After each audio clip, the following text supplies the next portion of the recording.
the Adobe Illustrator format here. And again, I'd love to get rid of this thing. It just won't go away. Oh, there we go. Great.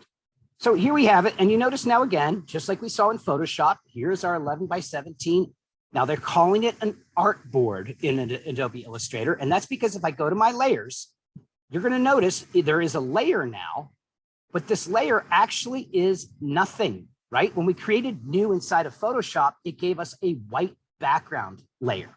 And if we took that white background layer away, it gave us the transparency of that little checkerboard.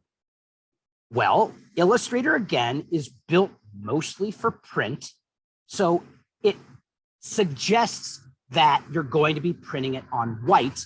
But because it shows us white here, and if I take it away, we don't see a checkerboard, the best way to understand that even though it shows us white here, that white actually doesn't exist. So it is a transparent vector right now. No matter what artwork we put on here, is going to be transparent, so that if I were to say, oh no, I want to put this on a red piece of paper, we would literally have to come here and define that red piece of paper as this particular background layer. Now, right now, you can see some of the things. I'll leave that right now, right here. That again, we have the workspace to deal with. Now, what window workspace are we using here? Okay, workspace, you see, I'm currently in tracing. I don't know why I'm in tracing, but I could actually just go to essentials, and you're gonna see it's just gonna change some of this layout around and just kind of simplify it out. If you accidentally lose this information here, you can always go to window, workspace, and reset to go back to that.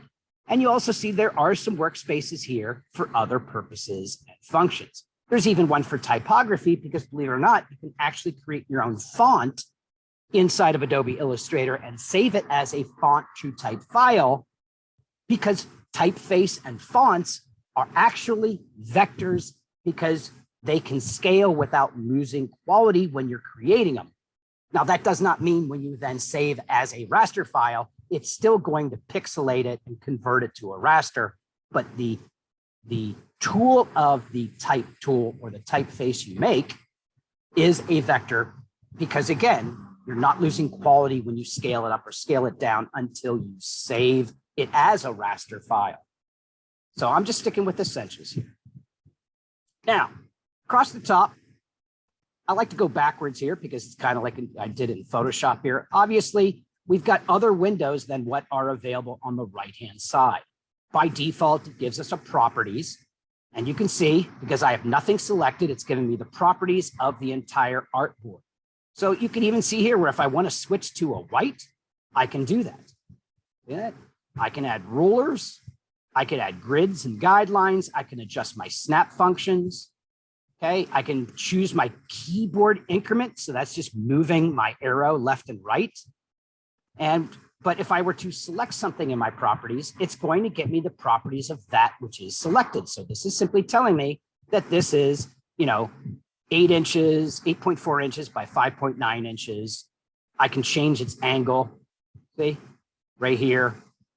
So again, you can be very, very meticulous. I'm a stickler for sometimes using a lot of these options instead of eyeballing by using the transform corner tools of rotate or scale. And if I'm actually creating sometimes vector graphics that need to be properly sized, I will actually use a lot of these specific typable enter tools.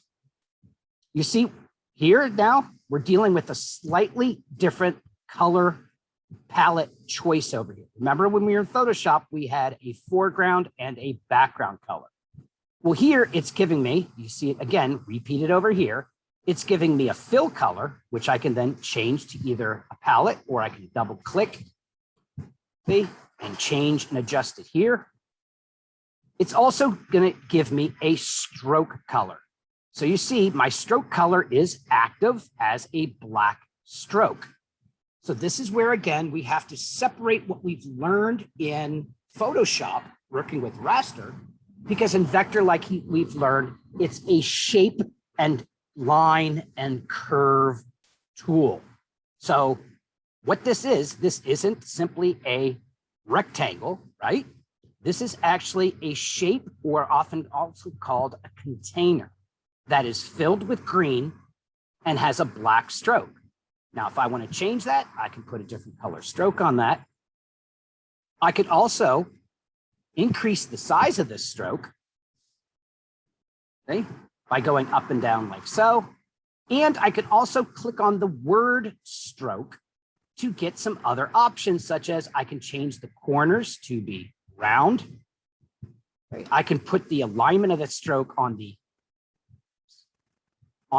inside of my shape, or on the outside of my shape, or the default is, of course, centered square corners. I can even change the limit, or the miter limit, it's called here. I can also convert my stroke to dashed lines and control how that appears. I could even come here and say, no, I want an arrowhead. And you see that is now following the curve and putting an arrowhead. So it's literally telling me that the way this was created, it started here, and that curve or stroke went around and ended there. I can also come here and change the profile of that curve or stroke. So I can choose different shapes to make it look like, again, a more interesting pen, or an a different, shape to that whole curve. I also have opacity choices here, and that could be anything. You can see where I could change the whole opacity of the shape, or hit opacity, change its blending mode like we've seen in Photoshop. Now, again, it's not going to show up as overlay, I think, because I currently have nothing underneath or on top of it. And I can also go and choose effects, and we get some certain effects here. Most common are stylize, drop shadow, and you can see with the preview button how I can even add drop shadow off this. See? Now I'm going to do this for a second here, just showing that with the drop shadow, because you can clearly see, if I zoom in now, that drop shadow again is pixel based, but look at the vector. See that? The vector is not. The vector is crisp, and all it is 10 points off the curve in, 10 points off the curve out, colored pink, and filled with green. Now, this is a very important thing to point out just at this simple point right now, because let's say this is the graphic I want, but now I need to, I'm just going to Alt drag to get a duplicate of it. But what if this needs to be smaller? And this is where I'm going to show you this now, and I'm going to repeat it, because as we have, let's say we make our designs and then we need to make it smaller for the other formats, or make it smaller to then copy and paste it onto, say, a t-shirt in the PDF. One thing to remember about vector graphics is that the stroke and any effects that we add to it, like this drop shadow, if I scale, you'll notice that the stroke and the drop shadow do not scale with our graphic. So it's a common error people make, is they put a nice, they're like, oh, I'm going to work with just a stroke of black for my little illustration or my cartoon or something like that. But now I'm going to go put it on a t-shirt, and they scale it down. They're like, well, wait, that's not correct now, because you can see the stroke never scaled. So I'll repeat this later. I know it's a little complicated to grasp right now. So how do we actually prevent it from not scaling and actually convert this now to a scalable vector graphic that will be true to the original? That would actually be selecting this object, path, outline, stroke. And what this does is this converts the stroke to a fill. Okay? So you see now it automatically grouped it to when we do it. So let me ungroup it to show. Now you see when I ungrouped it, it took the shadow away. You see that? Because it's part that shadow was applied to this original group of fill and stroke. But if I try to scale this now, you see it actually is made up of two fills. So it's no longer a stroke. So if I select them together and I then shrink it now, you see it shrinks accordingly and scales appropriately. So it's kind of good, something to understand about how this vector graphic work is that instead of just having filled color, we have a fill and we can create a stroke color. But in the end, you want it to be two fills. See? You want it to be two shapes. And that's where the secret of vector happens.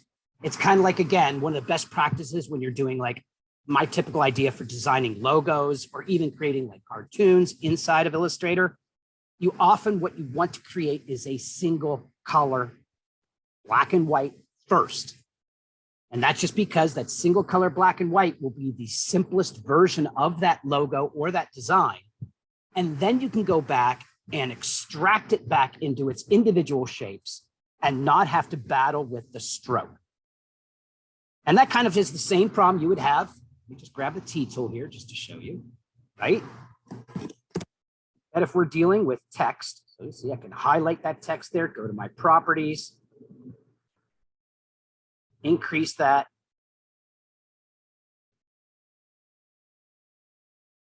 And again, the text is currently a vector text with a black fill. But again, I can change that. You see how it currently has no stroke attached to it. So I can double click the stroke here, give it a stroke. Again, go to properties if you want to get another version of it. See? Let's put that blue stroke on the outside. You actually see it won't even do it to the outside here. That is because the text is, you see how it is there. But again, if I go and scale this, make a copy, you once again see that the stroke, let's see, did this, yeah. You see I shrunk it so much that you don't even see the pink because the stroke didn't change.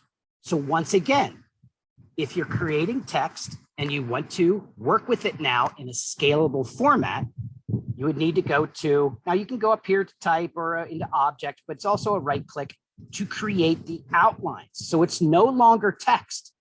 And now you can see it's converted to its shape, where again, remember, we're still dealing with a fill and a stroke. That if I were to shrink it, it's going to shrink and you're going to, once again, the stroke will not change. So if you want to work with type when you're done, you need to, again, path, outline stroke. That now gives me a group. You see, it doesn't, when I select it. Now, again, another way to get out of the group is to double click. And you'll notice it kind of grays a lot of the other layers out. And it shows us here in the left corner that we're now in a sub-object mode of the layer beneath the group, which will allow us now to select not only the individual layers, but again, if I double click this, now I'm in the sub-object of that group of a group, which allows me to separate. And now I can, do the scaling as I need to get it done properly. Let's just go ahead. All right.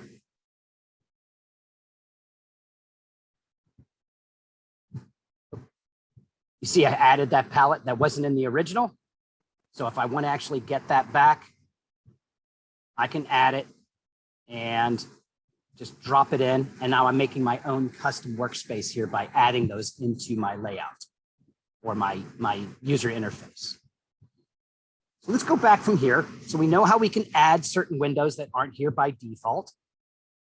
We've got, just like with Photoshop, we've got views. So I can view in different screen modes here. Zoom in, zoom out is the Adobe Universal, Control plus or Command plus or Control and Command minus. Fit artboard in window is still Control or Command 0. I can rotate my whole view. in case you're wondering, guys, let's say you're working on a tablet or you're working on a touch screen with a pen or a stylus. So obviously when you're coloring or drawing, sometimes it's nice to just rotate the paper, right? Well, here you could actually rotate your view to then be able to get to the details, especially, you know, if you're left-handed or right-handed and you're trying to do something. Everyone's got preferences like that. Again, we've got things like perspective grids because Illustrator, again, is used in that high-end design world of concept work or in interior design. So you can put some grids in there. Rulers, again, I can show and activate my rulers. And just remember, snap to points. And you see there's just a lot of different more stuff inside there, but that's just your view controls. Over here, we get to the effects. These are actually something that I use the least inside of Illustrator because you see we've got Illustrator effects, you know, convert to shapes, crop, distort, transform. Hey, look, there's a rasterize. Let me just show you that while I've got it here. Let's just put one of these on here. Alt, click, and drag. And again, if I rasterize it, you can see I can rasterize even at different resolutions here, different color modes, change the background element here. And if I do that, you can see I rasterized it. And if I zoom in and look at the two, well, for some reason, that is not really rasterizing like I like. I know there's a way here. Like I say, we can come here and rasterize here as well. That's, oh, because I did 300. That's why it didn't change the effect. Let's do a 72.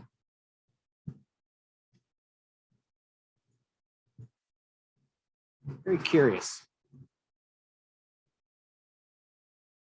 Probably because I did it initially. Let's just, I don't know if I can just show this. Let me just go with another duplicate.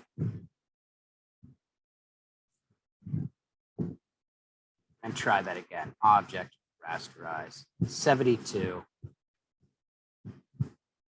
And really what this is doing is this, yeah, now you can see that there actually is a pixel edge here.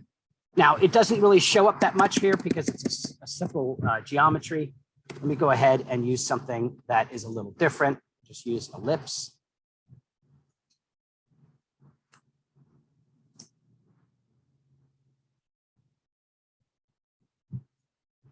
And although there you can see it now, see? And you see now, because it's an organic shape instead of just a straight line cube or square or rectangle, you can see the one on the left is the vector version. The one on the right is what it would look like in this size and scale if it was rasterized, especially down to a quality of 72 dots per inch.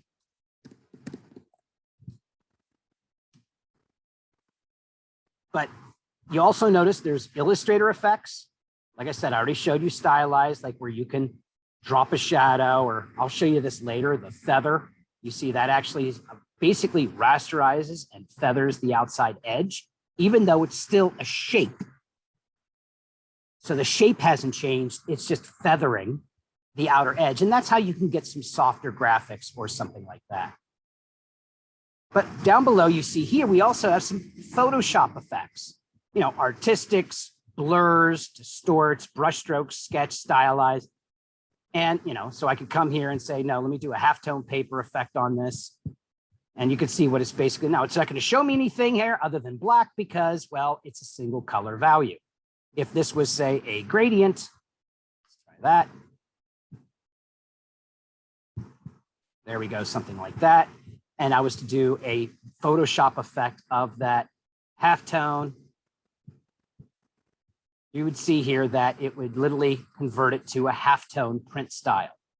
But something to remember about all that is these are Photoshop effects. So these are all going to be raster effects, which means it's not going to be a vector format anymore.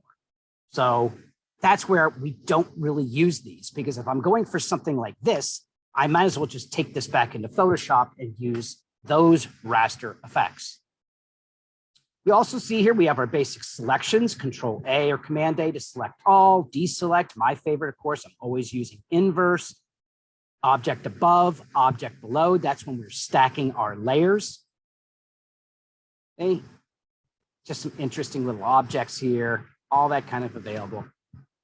Here's our type tools, things like, again, find font, match font, size, font choice themselves. Just remember, you can always do this after the fact by simply putting in your text and then going into the properties and making adjustments. Object is what we have selected. Okay, so I have this selected. This is what the objects. So again, I have my transforms. So for example, if I were to distort this like so, I could come to my transform and do something like a reflection, which is a mirror, and add a copy to it. You see now I've reflected it. Or I can scale. I can also do these arranging. So I could actually have, just do something here. Right? Now you'll notice as I'm doing this, I'm working from back to front. That is, what my layers will show me. And you see, I'm still working in a single layer. So even though I'm working in a single layer, there are layers inside that single layer. This is going to be important in the terms of creating that composition, which when we get to say After Effects and we're going to animate, I don't know, a logo, you're going to want to have either in Photoshop everything on its individual layers, or let's say you want to animate a character, like I said, like Archer. You want to have it as a composition, so everything's on its own layer, so each layer can be animated individually. But in Illustrator, you can see we can put multiple things in one layer. So if we wanted to animate this in say After Effects, we would want to put each of these things on their own layer just by hitting New Layer. And then we can say, okay, yeah, let me just show you here. Let's put this one, select it, select layer 2, object, arrange, send to current layer. And you see now I've placed that into a different layer. Same thing goes here. If I want to copy this, and again, I can just keep the simple copy, select that layer above it, paste, and you see it's now pasted this in the other layer. Okay. So layer management is kind of an important thing to do or understand here. And that's where we get, again, if I wanted to do something as like maybe I wanted to put this blue on top of the light blue, I can either physically rearrange them here, or I can do, again, an arrange, bring it to the front, send it to the back, and you can rearrange your layers. You heard me say in the beginning that Illustrator is very similar to building a picture by cutting out shapes out of construction paper and working from the back to the front. So that's where you can utilize this arrangement or working with layers and building up to the front. Unless, of course, you want to put everything on its own individual layer. And that way is, again, a common practice if you're going to animate or something along that ways. You see, we've got some alignments tools here, right? So I could literally take like, well, let's throw this one off here. What if I want to align these? See? I can align left, right, center, line top, vertical align center, and you can see how I could do that. Now, another option for that is in the properties menu. You see, we also have the easy button alignment. So remember, Adobe overkills and gives you multiple ways to get to these different tools. So if I want to align center, that's this button here. Okay. And then I can align center like that. You also notice there will actually even be things like align objects, distribute objects. So let's just do something quick like this. Like let's say we're doing a color palette. And let me just copy, copy, copy. So here's all these things. Remember, digital design, especially when it comes to these Adobe packages, don't guess, don't eyeball it. The tools are built for not having to eyeball. So let's say I want to align all these objects. Well, I can align them at center. And then I can hit these three little options here to get more options.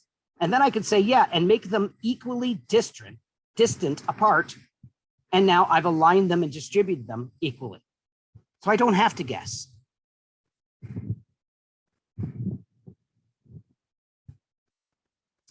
Some other tools here. Again, we've got group.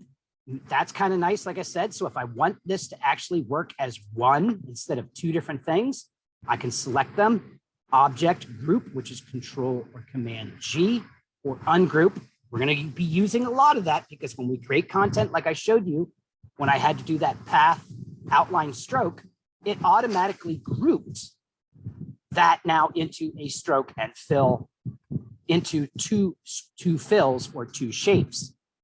So sometimes you need to group or ungroup, or even, like I said, you could double click to go into a sub-object version of this. Let's see, what do we got here now? We've got some other tools. Again, I don't really use a lot of these. I'm not going to probably cover things like slice, but we do have some path tools here. I'll get to paths in a second, where we can see simplify. We can offset outline, offset the path. We can join or average if we're connecting 2 points together. We've got some shape tools, pattern tools, which I'll show you later on. You know, blend and envelope distort. That's just, you know, if I go make with a warp or make with a mesh, that's very similar. And that allows me now to go into not just the selection tool, but the direct select these individual points. And you can see now you can actually distort using this mesh to make that a different shape. But something interesting here to kind of talk about, instead of doing that, and I'll use this one as the example, when we create a shape, let me go now to my direct selection, you're going to see what makes up this shape is points. See? So they're making a circle, or I guess you'd call this an ellipse, out of 4 points. And these points have these weird little things called handles. And these handles allow us to change the shape. Okay, you can change the shape. So what's making this ellipse is literally just 4 points and a fill. And it's curve connecting these points to create that shape. If I were to then want to add more points to this, I can choose the pen tool here, click on the path and drag, and that now gives me a new point, which I can then make and distort and change the shape. Now, this is why I said it's almost, I know it's called Adobe Illustrator, but it should be called Adobe Shape, because that's really what you're doing here more than just illustration. Because we saw that in Photoshop. Illustrator is, oh, I'm just going to draw, right? I'm going to draw with a brush, and now I'm illustrating. But the technical term of illustration is actually much more graphic design in its nature. And you see now I can come in here, and what's cool about these beziers, or what's the pain in the ass, is learning to control them, because they can get out of control really quickly. And when you draw and click and drag, you get a bezier that has a curve value going into the point or the anchor, and a curve value going out of that anchor into the next anchor. If I want this to be a sharp corner, I need to minimize that handle. And you see now it's giving me a sharp angle. If I want to take that completely into a sharp angle, I can minimize that. And now you see I get an angle into my anchor point, but no longer have beziers. If I want to make this curve again, I can simply pull that back out and get the curves. And now you see it gives me handles again. Continuing though with simple shapes and just working with the simplistic version of shapes, because there's a lot of people out there that design an Illustrator just by editing shapes. They're not drawing, they're not using a pen tool, they're not using a paint or a blob brush. They're just using shapes and then changing the shape of the shape. And that is even, like I said, using simple shapes. So let's say I want to remove this top circle from the bottom circle, from the bottom shape here, okay? I can select Shift, select top and bottom. And in my properties now, you're gonna see there's some Pathfinder tools. This one is combine or unite. Watch what happens. You see now it's united them. Or I can subtract. You see it's subtracted it. Or I can intersect them. Not very interesting there, right? But you see what it's doing is it's giving this almost this little shape here when I intersect, or I can exclude, and now it's giving me everything but what overlaps. So you can see really quickly here how you can create some cool design work, logo work, just elements by just working with the shapes themselves. And you could go and keep working. And this is literally how I said, a lot of this is going to work for us. Like I said, I can even this, now you notice when I did that, it brought this to the top. If I want it now to be on the bottom, all I need to do is just reverse the layers. And now I got it on the top. Keep working with just simple shapes here. Watch this. I'm going to move on down to the eraser tool. Now, eraser tool and options, just like Photoshop, you see if I hold that in, it gives me other options. If I double click the eraser, it gives me options for the tool itself. Roundness, I can control it here or I can control it there. The angle of that brush, which is an eraser, and the size of that. Let me hit OK. So this is an eraser now. And watch what I can do with my shape now. See that? And what did that give me now? Well, if I ungroup it, it gives me now the individual shapes. See that? So we're not just able to remove shape from shape, but we can literally just use the eraser to eliminate parts of that shape. So it's kind of thinking outside the box as far as ways and problem solving, right? Because I can even take something like this simple thing, grab my eraser here and just say, you know what? I want to make an interesting shape there. So I can just click that with an eraser. And now I've created, you see, just a different type of shape, just using the eraser. So again, think of cutting shapes out with construction paper, using a pair of scissors or an X-Acto knife to create the content. Now, there's other things here with the colors. Like I said, if I wanted to, I mentioned fill versus stroke. Maybe I want to put just a black stroke around that. Properties, increase that a little bit.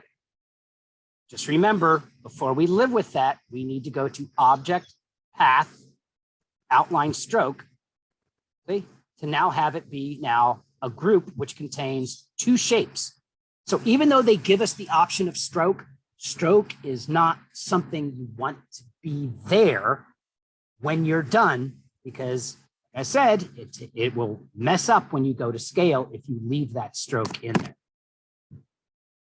Because you want to convert the stroke to a shape itself. That's the best way to create the art. Oh, moving along here. What else do we got? Let's cover the object.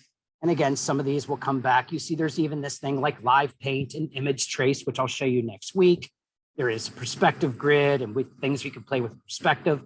Many of you might take digital drawing at SPC. I taught that in the past. Digital drawing, you actually do drawings in Photoshop and you do drawings in Illustrator. And we use Illustrator for drawing things like, well, perspective drawing.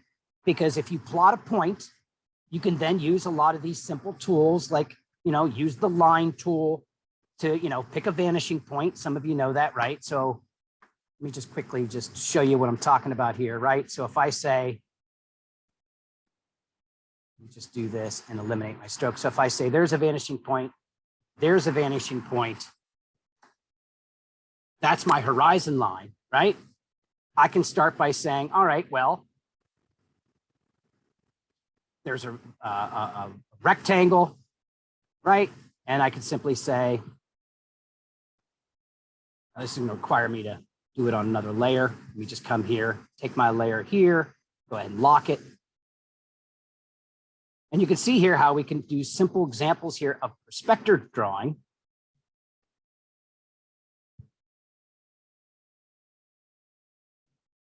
Just using a lot of these really cool shapes, right?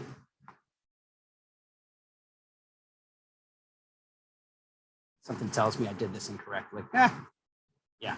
What did I do wrong? Well, this is supposed to be there so that if I put this above the horizon line, now we're talking. It's been a while since I taught that. There. And you can see now, I can even just do some quick little vanishing points here on my geometry.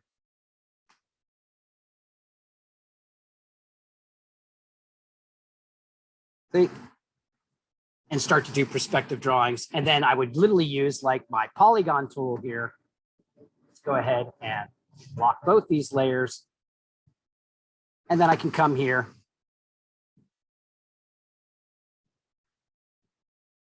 and using my pen tool, which if I just click and close off, you can see how we can quickly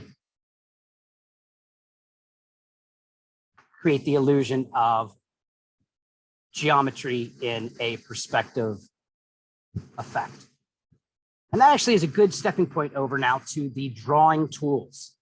Now, you see here again, if I hold down, you get pen and you get anchor.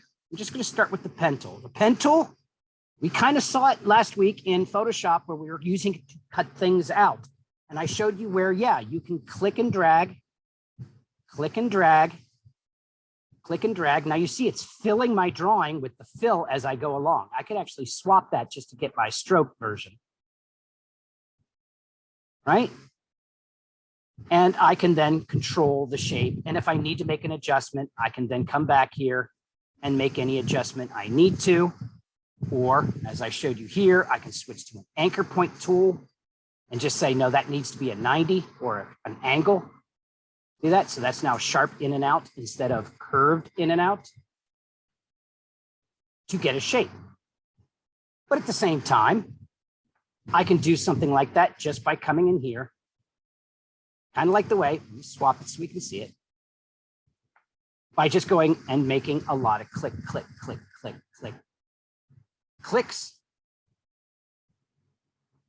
But what if we wanted to get nice and smooth like that? Well, that's simply deselecting, going to object path, simplify. You see how I'm now simplifying to get this back to being a curve, and then use my direct selects here to kind of see, simplify it out into getting it to be, I got two of them here that have gotten crisscrossed. There we go. You can see where sometimes these Bezier handles can really start to get on your nerves. And that's usually sometimes one of the best things to do is just add a new one. Grab the pen tool here. You see I'll get a minus to take that one away. And now I have just better control over what I'm creating here. Okay? So even though I did a lot of clicks here, I don't need nearly as many. So I can actually make this much more simplified by just taking away after I've gotten the basic path done. See?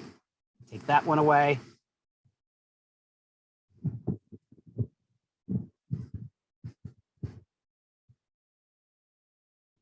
And start to replicate what I was trying to create there. But again, I simply use the click, click, click, click, click, click, click technique instead of the click, drag, click, drag, click, drag. This is where we get into some pretty cool things here, because think about making a circle. Well, this is why vectors are so lightweight. I can click and drag, come down here, click and drag, and then just go and close it off with another click and drag. And I'm able to make a circle with just two anchor points of information, the curve and the color fill. And that is why vectors are just so lightweight.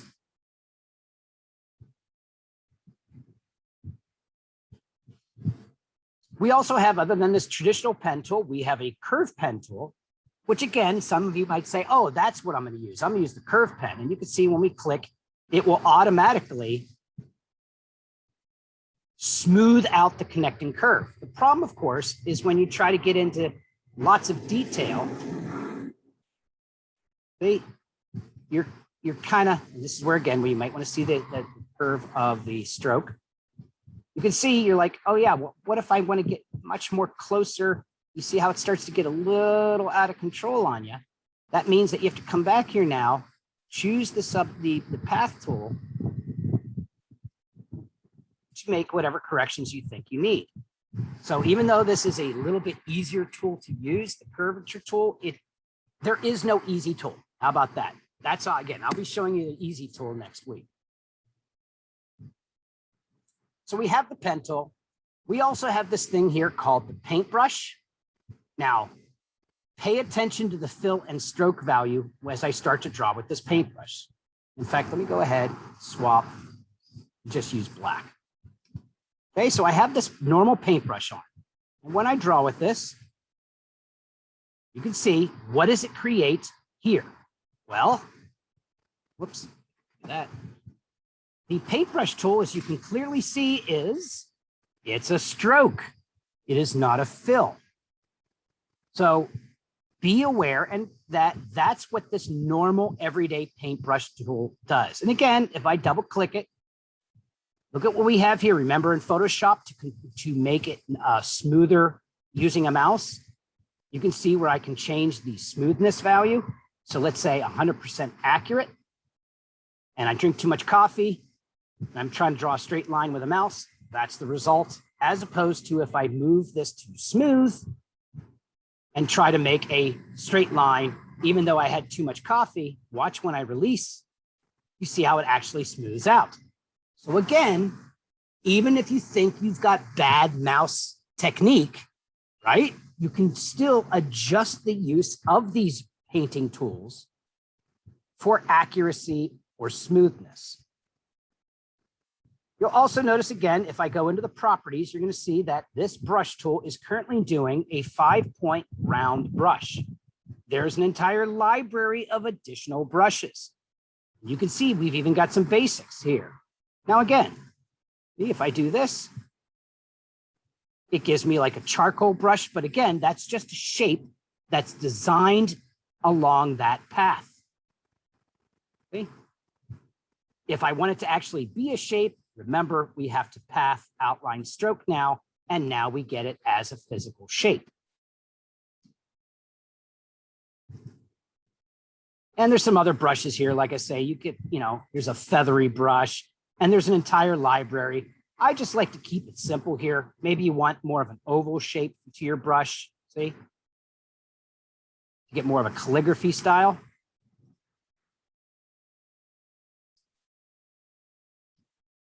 But my favorite brush to use, if I'm going to use it here inside of Illustrator, is actually called the blob brush. You see, there's also a pencil, which I've really never even used, but there is a blob brush.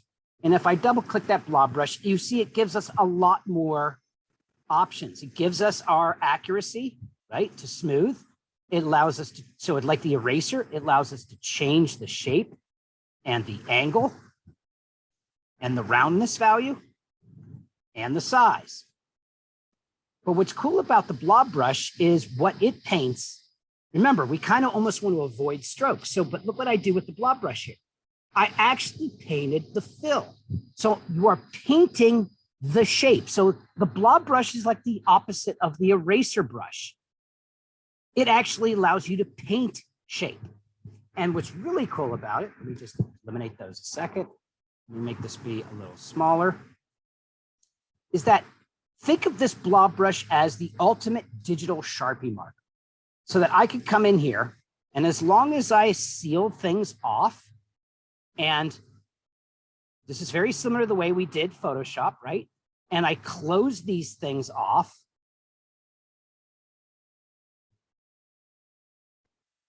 As if I was tracing my pencil sketch with a Sharpie marker, right? I can then, you see, it's basically reading as one complex or compound shape. Now, if I want to color this, this is so cool, watch this. I right click and I release the compound path. And look what it allows me to do now. It now gives me those shapes on the inside and the back shape is the back side, which means all I got to do here is, hey, give it a color value and I'm able to fill with a colored shape. kind of like a coloring book, right? So that's why I love my blob brush when it comes to doing like artistic colorization or cartoon or drawings when I'm tracing, you know, a pencil sketch or something, because you see it does that great job, okay, of just cutting the shapes out and creating that illusion of stack, okay? See? And then I could even come back in here, oops, big, play around with some of these, okay? And even come here and say, yeah, oops, I had the wrong layer selected. They come here and cut that out, or come here and take away that shape, okay, to do those inner shapes and details. No different if you're cutting these out of construction. Now, a great way to also understand these compound paths, right? Let's go with the number 8. So I use my text tool, I create the number 8. What is that number 8? It's a font, so it can be scaled and it's vectored. But when it comes time to working with that number 8, what is that actually made out of? Well, let's create the outlines from that 8. And you see now it is a fill, no longer a font. And if I right click and I ungroup, and then right click and release the compound, what makes up the number 8 is actually this shape and those inner shapes. So I can then take something as simple as this, change their shape, send them off to the side, hold shift, select, and either make a compound shape path, see how that combines it, or use our good old properties here of subtract, or minus the front from the back, okay? Which is again a compound shape. So that's literally what we're doing when we're using these blob brushes and kind of combining. In fact, let's have some little more fun here while I've got this. Let's go ahead and get that out. So I've just moved all that other fill. Watch if I select these two at the same time, grab my blob brush, and even come in here, see, and fill that. Look what I've done. I've now connected it as one shape using the blob brush itself. Similarly, I could do that to remove shape with the eraser or separate to now have 2 separate shapes. So again, with Illustrator, it can get very complicated and frustrating and so on to kind of work with it. But just it's because it's like drawing from the right side of the brain instead of the left side of the brain. I don't know if you're familiar with it. It's a famous book. I recommend it in my drawing classes. Drawing from the right side of the brain is literally where you stop drawing what you're looking at and draw what you see. And it's a different way. And for example, if you really ever want to like copy a drawing or copy a photograph, like you would say, oh, I'm going to draw a picture of my dog. Take the picture of the dog, turn it upside down, and try to draw it. Because the photograph is upside down, you're drawing what you're seeing, not what you're looking at, and you will be far more accurate in your rendering. Because that's the definition of observational drawing. That's how people draw, you know, is that when you draw what you see in, you know, what you see, how's it lit? What are the shapes? What are angles? What are the proportions? You know, it's like a small child will draw, I don't know, a drawing of their father, let's say, and you get those silly little like scarecrow hands, right? Or the face, you know, no matter what direction or angle the face is on, it's almost always drawn from the straight forward. Because they're like, no, dad has 2 eyes, a nose, and a mouth, and 2 ears, and his hair, and beard, whatever. But if dad's head is turned slightly to the side, he doesn't currently have 2 eyes, does he? He's got 1 eye at the front on an angle and another eye on the back that's kind of like offset. The center of the face is no longer dead center. And that is simply because as we learn to draw, or in many cases, a lot of artists I know that are very proficient with painting and art, they have to relearn how to draw what they're looking at because they've been trained to draw what they see. So it's just a kind of neat little way. And Illustrator's kind of like that because I'm drawing what I see, not what I'm looking at. Let's put this right here, make this compound path. Watch this. Okay. So I'm finding different ways of creating the shape. I'm making shapes instead of physically drawing something. And that again is also why we work from a sketch with this assignment. All right. Now I'll get to some of these other tools and their functions. There's a width school we can play with here. There's a blending tool, lots of tutorials out there. This is your shape builder tool. It's where you actually put a lot of shapes over top of each other, and then you can minimize. A lot of people use that when they're creating